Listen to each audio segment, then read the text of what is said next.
você vai saber um pouco sobre as novidades da construção na cidade de São Paulo. Onde vai poder construir, onde vai ter comércio, onde vai ter indústria, onde vai haver habitação popular, onde o metrô vai chegar. E o nosso convidado é o relator do plano diretor da cidade de São Paulo, o vereador Paulo Frangi, do PTB. Não perca, daqui a pouquinho, no Ponto de Equilíbrio. O zoneamento de uma cidade é um tradicional instrumento do chamado planejamento urbano, mecanismo caracterizado pela utilização de um sistema de leis municipais que procura regular o uso e a ocupação do solo por parte das construtoras, das incorporadoras, dos proprietários de imóveis e também do próprio Estado. O zoneamento numa cidade é um item muito importante na questão do urbanismo. Por quê? Isso forma um conjunto de leis onde disciplina o uso do solo na cidade. Nós devemos distribuir a cidade, os moradores da cidade, para que eles possam viver de uma maneira harmônica e com menos custo para o erário público. Ou seja, devemos colocar moradores da cidade perto das suas indústrias, das suas empresas. E, na verdade, a parte comercial da cidade também precisa ser disciplinada, no sentido onde possa atender todos os moradores e também as pessoas que moram na cidade. Zoneamento, plano diretor e muitos assuntos relativos a uma grande cidade como São Paulo vão ser discutidos pelo pastor Denis Munhoz e seu convidado no programa Ponto de Equilíbrio de hoje. Paulo Frangi é cardiologista e nasceu em Uberaba, Minas Gerais, em 52. Foi aprovado em primeiro lugar no vestibular da Universidade Federal de Medicina do Triângulo Mineiro. Foi médico residente do Instituto Dante Pazanese de Cardiologia. É especialista em terapia intensiva. Foi diretor clínico do Hospital São Camilo de Santana, São Paulo, por 15 anos. É administrador hospitalar com MBA. Como vereador, é membro da Comissão de Política Urbana da Câmara Municipal de São Paulo e participou da CPI da Sabesp, que investigou questões ligadas à crise de água.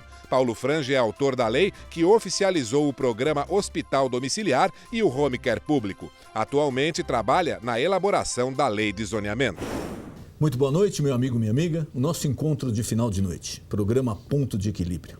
E hoje é com imenso prazer que recebemos o vereador Paulo Frangi, do PTB, aqui de São Paulo. Vereador, muito obrigado por ter aceito o convite. É um prazer receber o senhor aqui. Prazer é meu, pastor Denis. Que bom estar aqui em rede. E vamos falar um pouquinho sobre a nossa cidade aqui, né? O programa vai para o Brasil inteiro, mas São Paulo sempre é um referencial. Pelo tamanho, pela importância econômica, pelas pessoas envolvidas, por tudo aquilo que gira em torno de São Paulo. E tem se discutido muito... Aliás, o problema de mobilidade, de construção em São Paulo, de exploração de terreno, de área, é uma coisa que vem se arrastando há muito tempo.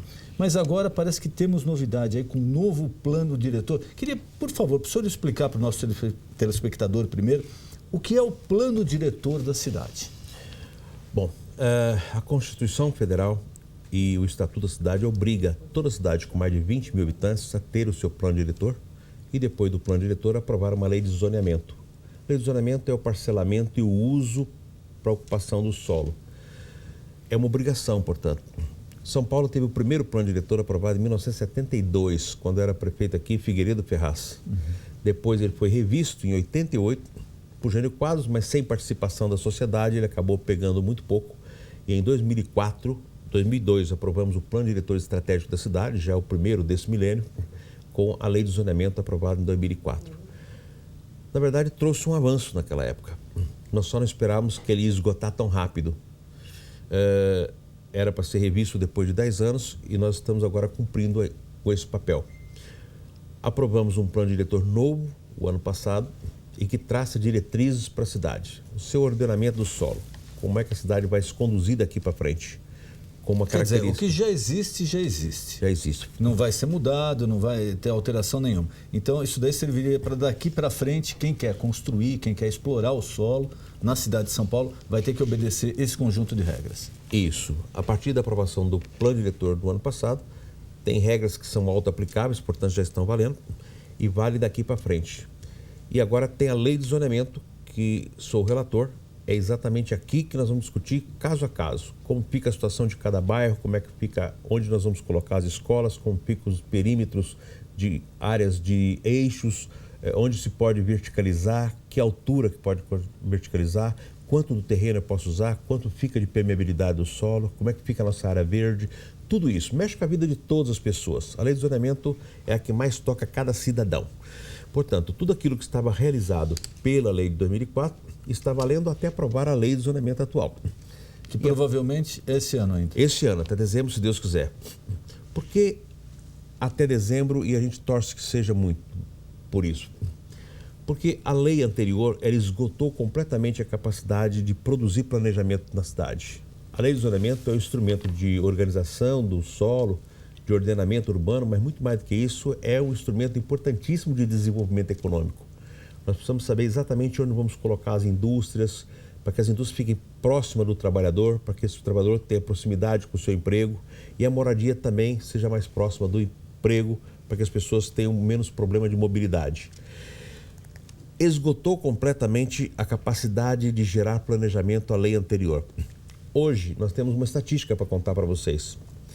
De 2007 até o ano passado, São Paulo demoliu 8 mil imóveis para construir outros. Olha só, 8 mil imóveis, ou seja, derruba Sobradinho, faz prédio, derruba Sobradinho, faz prédio, sem nenhum planejamento. Não sou contra, é a única forma que existe de produzir hoje, porque nós não temos mais uma figura de planejamento. Com a nova lei de zoneamento, nós vamos poder dirigir onde é que vai construir e com que altura e com que impacto com a vizinhança e com que grau de incomodidade, aquilo que incomoda, o ruído. Porque, a bem da verdade, é um problema entre vizinhos. Sim. Né? Grosso modo, a gente vai falar por quê? Quem está num bairro residencial não quer indústria perto, também não quer um comércio de grande porte. O comerciante, por outro lado, deslumbra naquela região um potencial econômico grande, então ele quer explorar. E em algumas cidades que eu conheci no exterior, vereador, o trabalho sempre é feito de uma forma de modular. Então, o crescimento da cidade, eles estabelecem um módulo industrial, um módulo comercial e, importante o que o senhor falou aqui, um módulo residencial. Por quê? O problema de mobilidade é no mundo inteiro. Então, se chegou à conclusão que não adianta mais pessoas se deslocarem 1, 2, 3 horas para ir, 1, 2, 3 horas para voltar. Aqui em São Paulo a gente pensa em algo nesse sentido? Hoje nós estamos pensando em planejar o que ainda não foi ocupado. Se fôssemos hoje recomeçar São Paulo, seria nesse patamar de discussão. Nós estaríamos traçando as áreas para atividades industriais, os comércios, as zonas residenciais, mas São Paulo não fez isso. Na verdade, ao longo do século passado, de 1910, 15 para frente, até a década de 70, nós não tínhamos plano diretor. Então, a única ocupação do solo organizada da cidade foi feita pelas companhias loteadoras que vieram para o Brasil, inclusive junto com a Light, Companhia City e outras que fizeram Jardim das Bandeiras aqui do lado, fizeram Jardim Europa, City Lapa e inúmeros condomínios residenciais, a ponto de um prefeito da cidade, Fábio Prado, uma vez dizer que a organização do solo de São Paulo se dava pelas companhias loteadoras. São loteamentos absolutamente tranquilos, bem feitos, qualificados, arborizados, onde a ilha de calor, a temperatura neles, é menor do que o resto da cidade. Tem arborização e representa hoje, pastor, 3% do nosso solo. Essas zonas residenciais são tratadas com muito carinho, são santuários nossos. Essa área é importantíssima, por isso que ela está dentro do sistema de área de preservação do município. Na década de 70, quando aprovou o primeiro plano diretor, nas áreas lindeiras a essas zonas residenciais tinha que ter algum comércio para ter uma padaria, uma farmácia. E na época o prefeito criou uma figura de, aspas, corredor, para que lindeiro a essas regiões pudesse ter alguma atividade compatível com o uso residencial, mas que não fosse incômoda. Para que as pessoas saída inteligente. Isso, para que as pessoas pudessem ir caminhando até ali, fazer a sua compra do dia a dia. Não se permite nada. Hoje a zona corredor, que foi demarcada, tem 3 tipos, 1, 2 e 3, dependendo do tipo de atividade, mas a zona corredor 1 só permite serviço, não permite comércio. Permite o consultório da psicóloga, da fonoaudióloga, mas não permite um mercado aberto. Eu posso ter uma adega, mas eu não posso ter consumo. Não se permite atividade comercial em algumas regiões. E algumas zonas corredores, como a 2 e a 3, nós permitimos algum tipo de atividade de comércio que seja de âmbito local, né? Então não podemos colocar uma concessionária numa área desta, nem um posto de gasolina, mas seja atividade que seja compatível com esse ambiente. Portanto, essas áreas foram protegidas ao longo dos anos e nós queremos protegê-las o máximo. 3%. Os corredores, as zonas corredores na cidade, todas somadas, não dá 0,2% do território. E falando em área de preservação, a cidade reservou uma boa parte do seu verde. Nós temos duas situações do verde muito interessantes. Uma chamada Zona Especial de Proteção, as ZEPs, que são áreas intocáveis do verde, onde nós temos, inclusive, fauna presente e também do mesmo ambiente.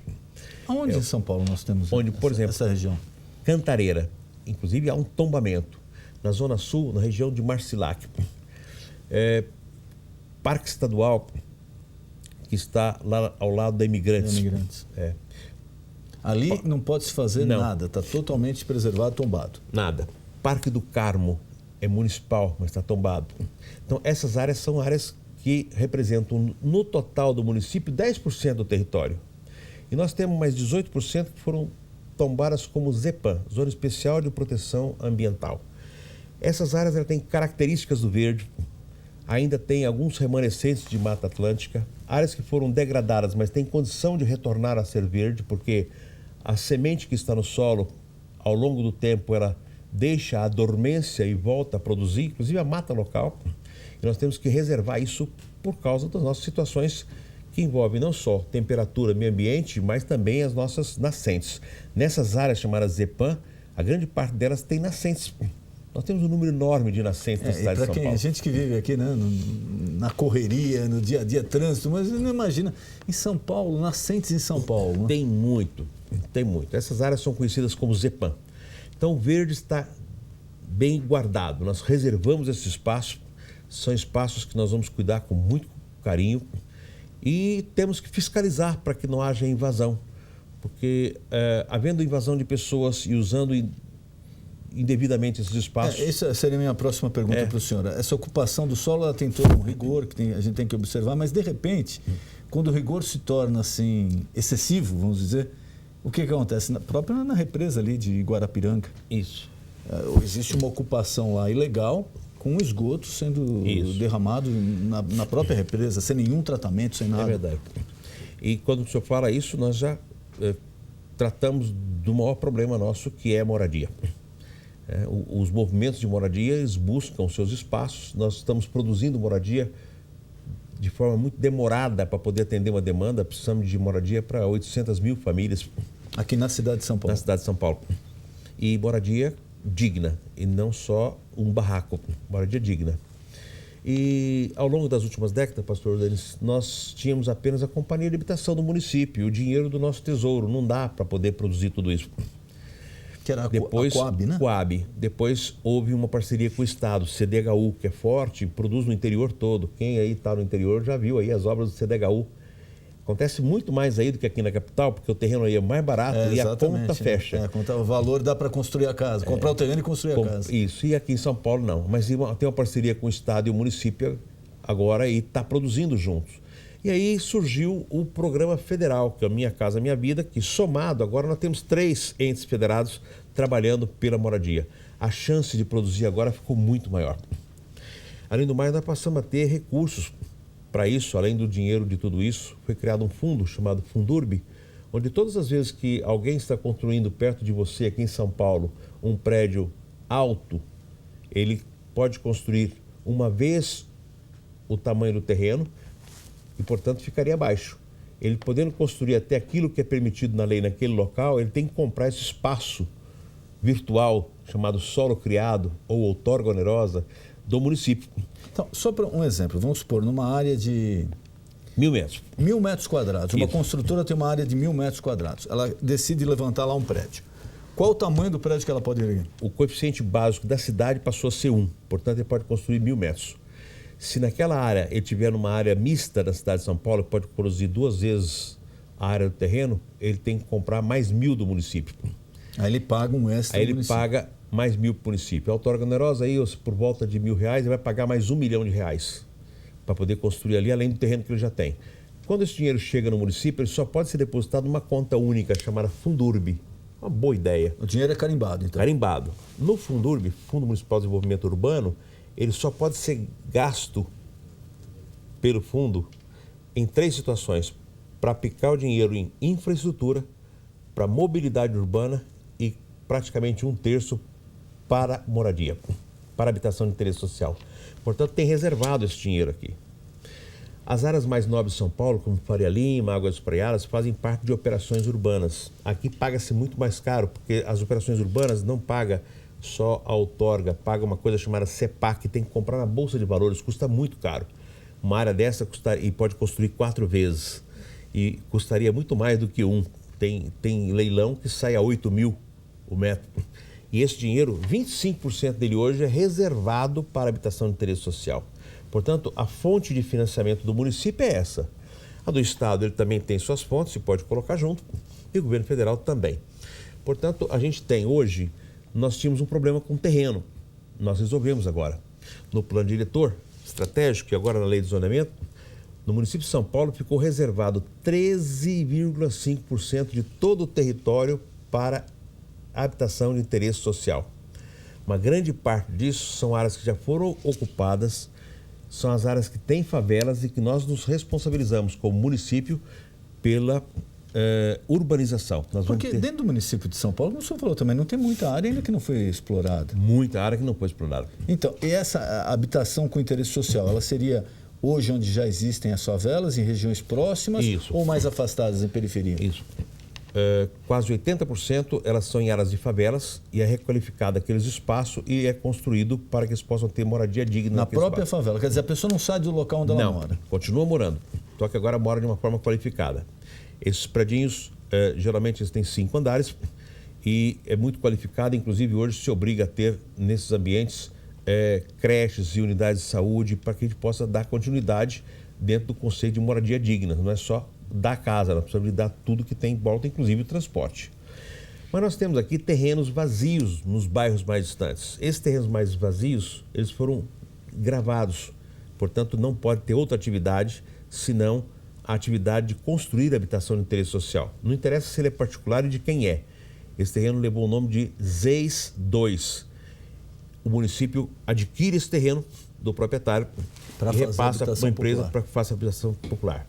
Mas nós tínhamos uma outra situação. São Paulo era a cidade da industrialização e ela desindustrializou ao longo do tempo. E desindustrializando sobrou muito galpão vazio, muita área abandonada na cidade, principalmente nas regiões de Moca, Jabaquara, ao longo do eixo da via férrea. E essas áreas que são abandonadas, tem indústria fechada há 30 anos, elas foram gravadas com o nome de ZEIS 3. O que é ZEIS 3? São esses terrenos subutilizados e cuja função social do terreno não está atendendo ninguém. O município, portanto, compra e aí é construído para a população de baixa renda. Quando eu estou falando de baixa renda, nós temos 2 categorias, HIS 1 e 2, faixa 1 e 2. Faixa 1 é até 3 salários mínimos, faixa 2 é de 3 a 6. Renda familiar. De 1 a 3 e de 3 a 6 salários mínimos. De 1 a 3 e de 3 a 6. Então, esses são os estoques que nós temos de terreno para que a gente possa produzir. No caso das ZEIS 3, preferencialmente aquele dinheiro do Fundurb é o financiador dessa obra. E os outros, geralmente, é Coab e CDHU, ou Minha Casa Minha Vida. Aí fica mais uma outra situação. O senhor falou agora há pouco de mananciais. Nós temos na cidade de São Paulo, ao longo do tempo, uma degradação do verde e as áreas estão vazias, e não são áreas verdes mais. Mas são áreas com fragilidade do solo, nós precisamos de cuidado ali. Então é preciso de um cuidado especial, mas as pessoas moram lá. E aí foi gravado com o nome de ZEIS 4. ZEIS 4 está nesses ambientes ao longo da região dos mananciais e que nós precisamos de oferecer infraestrutura para essas pessoas que já moram lá. Mas seria viável algum tipo de construção? E aí essa construção é feita com característica diferente. Ela não se permite adensar como adensa nas outras, ocupa apenas 50% do terreno para que haja permeabilidade e é edificado nesse espaço, com todo o cuidado de fazer o mapeamento do solo para que a gente não avance sobre as nascentes, porque nós cumprimos a lei federal, o Código Federal, para que a gente mantenha a distância dos córregos, das nascentes, dos corpos d'água. Todos eles são preservados, até sob pena de crime ambiental, e esses espaços são tratados. Aqui nós temos muito pouco em São Paulo até agora. Nós temos até agora só 2 casos, mas estamos evoluindo para que a gente possa ter alguma coisa a mais. Sem agredir o meio ambiente e não deixando que esse esgoto vá direto para Birins. O empreendimento desse se obriga a ter um sistema de bombeamento do esgoto para a rede pública. Para o tratamento. Para que a gente possa ter o tratamento e que permita essas pessoas morarem. Enfim, o grande desafio de São Paulo, que é moradia, a gente acaba atendendo. E a área de descarte hospitalar, vereador? Porque aconteceram já alguns casos, pelo menos eu acompanhei, de terrenos que quando a pessoa começou a construir, ela descobriu que lá era uma área de descarte hospitalar, então que não poderia usar o solo. Então, entra dentro do mesmo problema que nós temos com as zonas industriais. Hoje, a obrigatoriedade quando vai se construir habitação ou qualquer outra atividade do solo de São Paulo, se obriga ao diagnóstico investigatório do solo e depois, se tem algum problema, ao diagnóstico confirmatório. Todo solo para ter edificação em São Paulo tem que passar por esse processo para que a gente tenha segurança de que não tenha contaminação no solo. Quer dizer, hoje não tem mais o risco da pessoa, da indústria, comprar de repente um terreno e depois descobrir que teve área de descarte hospitalar. Quando vocês verem construção feita onde teve indústria, pode ter certeza que se existe, já foi feito o diagnóstico e já foi tratado o solo. Não tem solo que não pode ser tratado. Os solos são tratados como são tratados os doentes. Chama remediação do solo. É feito todo um tratamento, dependendo do que é retirado uma parte dessa terra, ela é descartada em locais especiais, é transformada, transportada com um rigor muito grande e depois é recomposto esse espaço com uma outra terra limpa para que a gente não tenha contaminação. Algumas vezes a contaminação é mais profunda e demora anos a descontaminação desse solo. Quem andar pela cidade de São Paulo vai notar uma coisa curiosa. Tem uma série de postos de gasolina fechados, com tapume na frente, porque a margem do posto de gasolina hoje ficou tão pequena para o proprietário, e ele está lá com 70 anos de idade, e o mercado imobiliário comprando caro esse espaço, porque o posto sempre está bem localizado. Sim, uma zona de circulação de veículos, de movimento. Ele acaba vendendo e a empresa que vai construir, obrigatoriamente, tem que descontaminar todo aquele solo, porque por mais seguro que seja o controle desse solo do posto de gasolina, sempre escorre gasolina num pouquinho a mais, ou diesel, e vai contaminar um pouco mais a terra. Mas todas essas áreas são remediadas. E isso a gente tem absoluta segurança. Uma outra coisa muito importante é o seguinte: a cidade de São Paulo, ela vai, com essa lei, crescer ao longo dos eixos de transformação da cidade. Ao longo dos eixos de metrô, trem, monotrilho, já planejado, e os eixos dos corredores. Isso. Aquilo que já está instalado representa 3% desses eixos. Os outros 3 são eixos chamados previstos, onde vão sair as próximas estações de metrô. Aí nós temos muito mais capacidade de organizar, porque nós vamos fazer com que o metrô chegue. Porque a gente fazia o contrário, essa é a verdade. É verdade. Né? Primeiro a gente coloca um monte de casa lá, indústria, comércio, aí depois, peraí, como é que esse pessoal vai se locomover?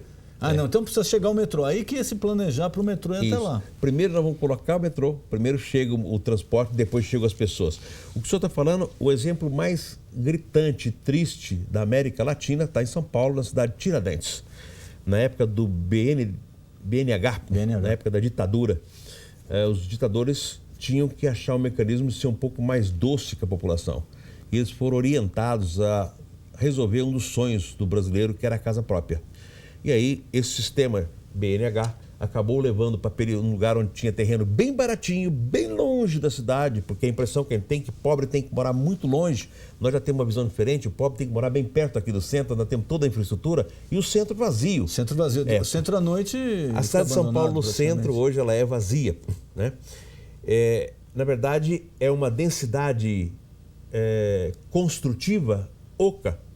Não tem pessoas dentro, tem comércio durante o dia. O centro de São Paulo gera 1 em cada 5 empregos da cidade. À noite, todo mundo vai embora e fica escuro. 7 da noite e acabou. Acabou. E aí, essa história... No Rio, o senhor estava falando também, aconteceu algo semelhante no caso da Cidade de Deus.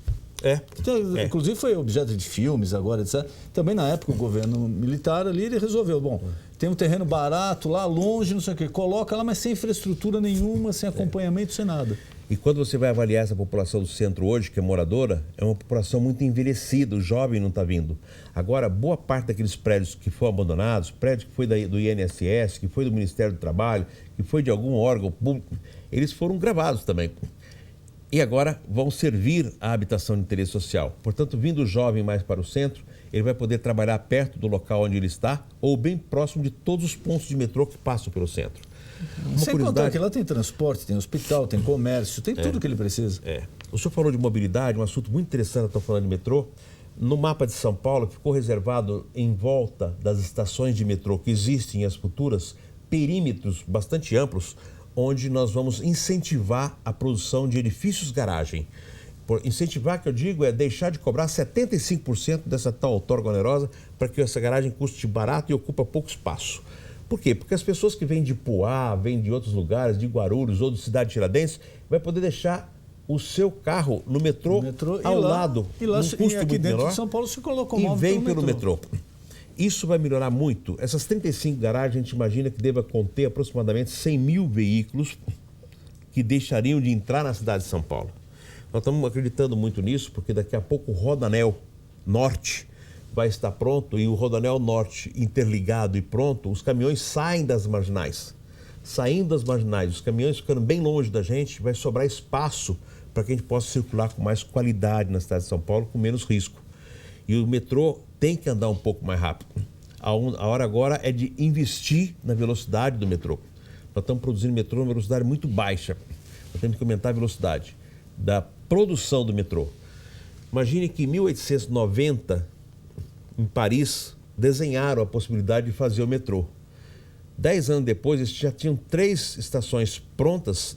Começou 5 anos antes. Isso em 1890. 90, já tinha 3 pontas feito na pá.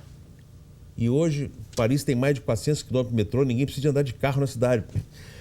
Mas nós ainda temos 78 quilômetros de metrô. É a cidade mais pobre da América em termos de metrô, de metrópoles como a nossa.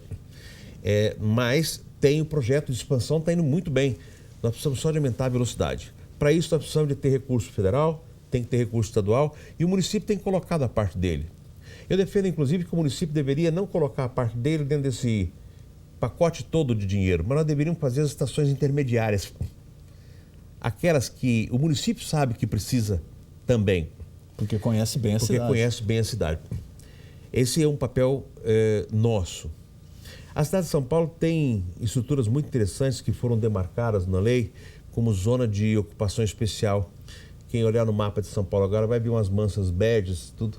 Todas as áreas que têm características específicas, especiais, elas não ficaram com zoneamento do entorno, ficaram resguardadas para que possa ser tratado individualmente. Por exemplo, aeroporto de Congonhas, Campo de Marte, AMB, prédio da Assembleia Legislativa e todos os cemitérios, porque não obedece um zoneamento. Então, nós nunca tinha sido feito isso, mas nós demarcamos como área que tem que ter um trabalho específico para que seja cada uma delas discutida com a secretaria que vai aprovar qualquer mudança nessas áreas, especificamente, para que a gente possa ter segurança. Só para deixar tranquila a população que mora nas áreas residenciais e todos que conhecem a discussão dos corredores de São Paulo, nenhum edifício pode ser construído nas zonas corredores. Nas zonas corredores só pode ser feito até 10 metros, portanto é na altura das casas do residencial, para não ter incomodidade. Nós estamos reestudando todas as áreas de novo para não ter conflito com eles. Nos miolos de bairro, a cidade inteira vai ter 28 metros. E nas áreas verticais, junto ao sistema de eixo de metrô, o gabarito fica livre, geralmente de acordo com cada qualidade de solo. Vereador, queria agradecer ao senhor. Nosso tempo já está terminando, mas fica aqui o nosso convite. Eu gostaria que mais para frente o senhor voltasse aqui para explicar um pouquinho mais sobre essa construção, utilização do solo. Eu queria também colocar à disposição do senhor algum tema que eu não perguntei, algum recado que o senhor queira passar para o nosso telespectador, por favor, fique à vontade. Obrigado, pastor Denis. Eu gostaria muito mesmo, é uma oportunidade muito rara quem tem de poder passar informação para São Paulo do que estamos fazendo e com certeza para o Brasil todo, que terá que revisar todos os seus zonamentos. Todas as cidades com mais de 20 mil habitantes vai ter que passar por esse momento. Entre no site da Câmara, www.câmara.sp.gov.br. Você vai ver lá, Lei do Zonamento. Você clica, vai entrar a lei, mas tem uma página aberta para você colocar seu nome, o que você pensa, o que está, a mudança que você gostaria que tivesse, todos esses acessos. Já temos aí em 2 meses quase 170 mil acessos. Cada acesso tem 3 pesquisas e 2.500 contribuições entraram. Nós só vamos aprimorar essa lei com a participação da sociedade. É a primeira vez que a lei é georreferenciada, então tudo está linkado com GPS, nós temos informações precisas de cada lote. E você colocando lá a sua quadra, o número do seu IPTU, e tudo isso vem para a gente na relatoria. Nós vamos responder caso a caso, para que a gente não deixe ninguém sem ter o atendimento que é merecido e é de direito, cidadão paulistano. Vereador, muito obrigado. Foi um prazer receber o senhor aqui. Obrigado. O nosso encontro de final de noite, programa Ponto de Equilíbrio. Boa noite.